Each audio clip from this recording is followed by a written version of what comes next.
পৃথিবী এমন একটি গ্রহ যেখানে সভ্যতা যত এগিয়েছে রহস্য তত গভীর হয়েছে। কিছু রহস্য আছে যেগুলো বিজ্ঞান ব্যাখ্যা করতে পারেনি আজও। কিছু ঘটনা এতটাই অদ্ভুত যে কল্পকাহিনীকেও হার বানায়। আর কিছু রহস্য ভয়ের সীমানা ছাড়িয়ে গিয়ে মানুষের মনে তৈরি করেছে আতঙ্ক। আজকের এই ভিডিওতে আমরা জানব পৃথিবীর 3টি ভয়ঙ্কর এবং অমীমাংসিত রহস্য সম্পর্কে, যেগুলো আজও বিজ্ঞানী, গবেষক এবং ইতিহাসবিদদের ভাবিয়ে তুলেছে। এই রহস্যর পেছনে লুকিয়ে রয়েছে মৃত্যু, অভিশাপ এবং অজানা এক ভয়ঙ্কর সত্য। নাম্বার 1, তুতানখামুনের মমির অভিশাপ। 1922 সাল, মিশরের মরুভূমির বুকে এক অসাধারণ আবিষ্কার পৃথিবীকে চমকে দেয়। ব্রিটিশ প্রত্নতাত্ত্বিক হার্ডওয়ার্ড কার্টার খুঁজে পান এক প্রাচীন সমাধি। এটি ছিল প্রাচীন মিশরের এক তরুণ ফারাও তুতানখামুনের মমি, যাকে অনেকেই আমরা চিনি কিং টুট নামে। কিন্তু কে ছিলেন সেই তরুণ ফারাও? কেন তার মৃত্যু আজও এত রহস্য? খ্রিস্টপূর্ব 1341 সালের দিকে জন্ম নেন তুতানখামুন। তার জন্মের সময় মিশর ছিল রাজনৈতিক ও ধর্মীয় অস্থিরতায় ভরা। তার পিতার নাম ছিলেন আখেনাতেন, যিনি ইতিহাসে পরিচিত একজন বিপ্লবী কিন্তু বিতর্কিত শাসক হিসেবে। আখেনাতেন মিশরের হাজার বছরের ধর্মীয় ঐতিহ্য ভেঙে চালু করেছিলেন একটি নতুন ধারণা, যা হচ্ছে একেশ্বরবাদ। তিনি ঘোষণা করেন শুধুমাত্র সূর্যদেব অ্যাটেনি থাকবে সত্যিকারের দেবতা হিসেবে। আর তার এই সিদ্ধান্তে বিক্ষুব্ধ হয়ে ওঠে তখনকার মিশরের পুরোহিত সমাজ এবং সাধারণ মানুষরা। কারণ মিশরের মানুষ সেই সময় বহু দেবতায় বিশ্বাসী ছিলেন, যেমন আমুন, অরিসিস এবং আসিস। ফলে পুরো সাম্রাজ্যে অস্থিরতা শুরু হয়। রাজনৈতিক শক্তির ভারসাম্য নষ্ট হয়ে যায়। এই বিশৃঙ্খলার মাঝেই খুব অল্প বয়সে সিংহাসনে বসেন তুতানখামুন, একমাত্র শিশু রাজা, যার হাতে ছিল পৃথিবীর সবচেয়ে শক্তিশালী সভ্যতার ভবিষ্যৎ। তবে রাজা হিসাবে সামনে থেকে সব কাজ তুতানখামুন করছে বলে মনে হলেও বাস্তবে ক্ষমতা ছিল তার উপদেষ্টাদের হাতে। তুতানখামুন তার পিতার ধর্মীয় সংস্কার পুরোপুরি বাতিল করে দেন। তিনি আবারও পুরনো দেবতাদের পূজা চালু করেন। কিন্তু রাজা হিসেবে তার জীবন যতটা গুরুত্বপূর্ণ ছিল, তার ব্যক্তিগত জীবন ছিল ততটাই বেশি দুর্ভাগ্যজনক। তিনি বিয়ে করেছিলেন তার সৎ বোন আনখে সেনমুনকে। এটি ছিল তখনকার সময় রাজপরিবারের একটি সাধারণ প্রথা। গবেষণায় দেখা যায় এই ধরনের আত্মীয়দের মধ্যে বিয়ের কারণে তার শরীরে নানা জেনেটিক সমস্যা ছিল। তার হাড় দুর্বল ছিল, তিনি ঠিকমতো হাঁটতে পারতেন না। তার সমাধিতে পাওয়া গিয়েছে প্রায় শত শত লাঠি, যা প্রমাণ করে যে তিনি চলাফেরার জন্য এগুলোর উপর নির্ভর করতেন। এই ঘটনাগুলো তার জীবনে একটি গভীর ছায়া ফেলে। এরপর আসে সবচেয়ে রহস্যজনক অধ্যায়, তার মৃত্যু। মাত্র 18 বছর বয়সে তুতানখামুন মারা যান। কিন্তু কিভাবে? এই প্রশ্নের উত্তর আজও নিশ্চিতভাবে কেউ দিতে পারেনি। কিছু গবেষক বলেন তিনি ম্যালেরিয়ায় আক্রান্ত হয়েছিলেন।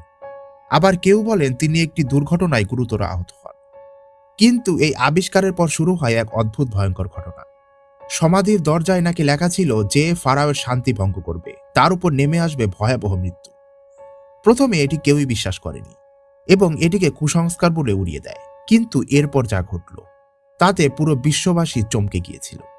লর্ড কার্নাভার, এই অভিযানের মূল অর্থদাতা, হঠাৎ এক মশার কামড়ে তিনি অসুস্থ হয়ে মারা যান। তার মৃত্যুর সময় নাকি কায়রোর সব আলো নিভে গিয়েছিল। এমনকি তার কুকুরও সেই সময় মারা যায়। এরপর একে একে মারা যেতে থাকেন অভিযানের সঙ্গে জড়িত আরও অনেক মানুষ। কেউ অসুস্থ হয়ে, কেউ দুর্ঘটনায়, কেউ অজানা কারণে। এই ঘটনাগুলো ছড়িয়ে পড়ে বিশ্বজুড়ে। মানুষ বিশ্বাস করতে শুরু করে এটি কোনো কাকতালীয় ঘটনা নয়, এটি ফারাওয়ের অভিশাপ, এক অদৃশ্য প্রতিশোধ। তবে বিজ্ঞানীরা এই রহস্যের ব্যাখ্যা করার চেষ্টা করেছেন। তাদের মতে সমাধির ভেতরে থাকা ছত্রাক, ব্যাকটেরিয়া বা বিষাক্ত গ্যাস এই মৃত্যুর কারণ হতে পারে।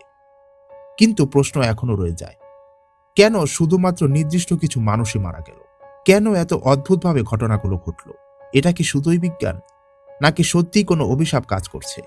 এই প্রশ্নের উত্তর আজও অজানা।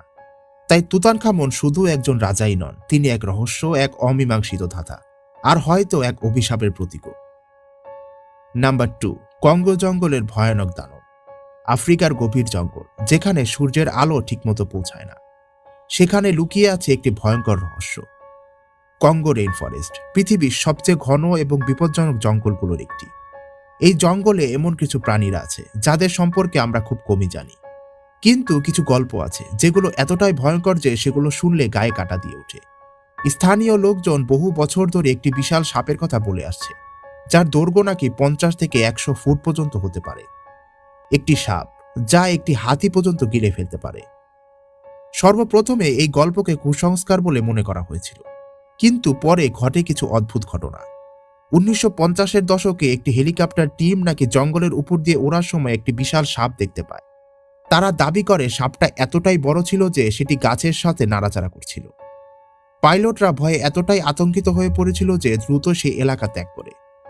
তবে চলে আসার সময় তারা কিছু মূল্যবান ছবি তুলে নিয়ে আসেন, যা আজ পৃথিবীর ইতিহাসের সবচেয়ে অমীমাংসিত ছবিগুলোর মধ্যে একটি। এই ছবিতে দেখা যাচ্ছে একটি বিশাল সাপের প্রতিচ্ছবি, কিন্তু কতটা উপর থেকে এই ছবি তোলা হয়েছে এবং এই সাপটা আসলে ঠিক কতটা বড় তার আইডিয়া এখনো পর্যন্ত পাওয়া যায় না। তবে অনেকে মনে করছেন এই সাপটা যেখানে রয়েছে তার পাশে রয়েছে একটি বিশাল বড় পাহাড়। তাহলে বোঝাই যাচ্ছে এই পাহাড়ের পাশে যখন সাপটিকে এত বড় লাগছে, তাহলে সাপটি ঠিক কত বড় হতে পারে। কিছু গবেষক আবার এই টাইটানোবোয়াকেই পুরো মিথ হিসেবে চালিয়ে দিয়েছেন, মানে এমন প্রাণী যার অস্তিত্ব আজও প্রমাণিত হয়নি, কিন্তু গল্প বলে প্রচলিত। নাম্বার 3, চীনের টেরাকোটা আর্মি বা মৃত সম্রাটের নীরব সেনাবাহিনী। 1974 সাল, চীনের একটি সাধারণ গ্রামে কৃষকরা কূপ খনন করছিলেন। হঠাৎ তার মাটির নিচে কিছু অদ্ভুত জিনিস তারা খুঁজে পান। তারা প্রথমে মনে করেছিলেন এটি হয়তো ভাঙা মূর্তি, কিন্তু পরে যা বেরিয়ে আসে তা পুরো বিশ্বকে স্তম্ভিত করে ফেলে। এটি ছিল হাজার হাজার মাটির সৈন্যের একটি বিশাল বাহিনী, যাকে আজ আমরা চিনি টেরাকোটা আর্মি হিসেবে। এই সেনাবাহিনী তৈরি করা হয়েছিল চীনের প্রথম সম্রাট কিউং শি হং এর জন্য। তিনি বিশ্বাস করতেন মৃত্যুর পরও তার ক্ষমতা বজায় থাকবে এবং তার জন্য দরকার হবে একটি বিশাল সেনাবাহিনী। তাই তিনি আদেশ দেন তার সমাধির পাশে তৈরি করা হোক হাজার হাজার সৈন্যের প্রতিরূপ। এই মূর্তিগুলোর সংখ্যা প্রায় 8,000-এরও বেশি। এছাড়াও এখানে রয়েছে ঘোড়া, রথ এবং অস্ত্রের মূর্তি। সবচেয়ে অবাক করার মতো বিষয় হচ্ছে প্রতিটি সৈন্যের মুখ পুরোপুরি আলাদা, কেউ কারো মতো নয়, যেন তারা সত্যিকারের মানুষ। তাদের পোশাক, চুল, অভিব্যক্তি সবকিছুই এতটা নিখুঁত যে মনে হয় তারা যেন পুরোপুরি জীবন্ত। কিন্তু এখানে শেষ নয় এই রহস্য। এই বিশাল সমাধির একটি বড় অংশ এখনো খোলাই হয়নি, কারণ বিজ্ঞানীরা ভয় পান এখানে থাকতে পারে মারাত্মক ফাঁদ বা বিষাক্ত উপাদান। কিছু গবেষণায় পাওয়া গেছে সমাধির আশেপাশের মাটিতে অস্বাভাবিক পরিমাণ পারদের উপস্থিত রয়েছে। প্রাচীন পুঁথিতে উল্লেখ আছে সম্রাটের সমাধির ভেতরে নাকি নদীর মতো পারদ প্রবাহিত করা হয়েছিল। এটি ছিল এক ধরনের প্রতিরক্ষা ব্যবস্থা। আরও ভয়ঙ্কর বিষয় হচ্ছে এই সমাধি তৈরির কাজে যারা শ্রমিক হিসাবে কাজ করেছিলেন তাদের অনেককেই নাকি হত্যা করা হয়, যাতে তারা গোপন তথ্য বাইরে ফাঁস করতে না পারে। এটি কি শুধু ক্ষমতার প্রতীক, নাকি মৃত্যুর পরেও নিয়ন্ত্রণ রাখার জন্য একটি ভয়ঙ্কর চেষ্টা? আজও টেরাকোটা আর্মি আমাদের সামনে একটি বড় প্রশ্ন রেখে যায়। মৃত্যুর পরও কি একজন শাসক তার সাম্রাজ্য চালাতে পারে? আর তার জন্য কি তৈরি করেছিলেন একটি নীরব সেনাবাহিনী? এবং আজও এই টেরাকোটা আর্মিদের সবচেয়ে বড় অমীমাংসিত রহস্য হচ্ছে তাদের মুখের অবয়ব। তাদের মুখের আকৃতি কেন একজনের থেকে আরেকজন আলাদা? কিভাবে তারা এত মানুষের মুখ নকল করল সেই প্রাচীন আমলে, যখন কোনো প্রযুক্তি ছিল না? এটি আজও বিজ্ঞানীদের মনে রয়ে গেছে একটি ভয়ঙ্কর অমীমাংসিত রহস্য হিসেবে, যার কাজ আজও চলমান। হয়তো অচিরেই আমাদের সামনে আসতে চলেছে একটি ভয়ঙ্কর সত্য। আজকের ভিডিওটি আপনার কাছে ইনফরমেটিভ লাগলে অবশ্যই ট্রিবান বাংলাকে সাবস্ক্রাইব করে রাখুন। দেখা হচ্ছে ট্রিবান বাংলার নতুন এপিসোডে।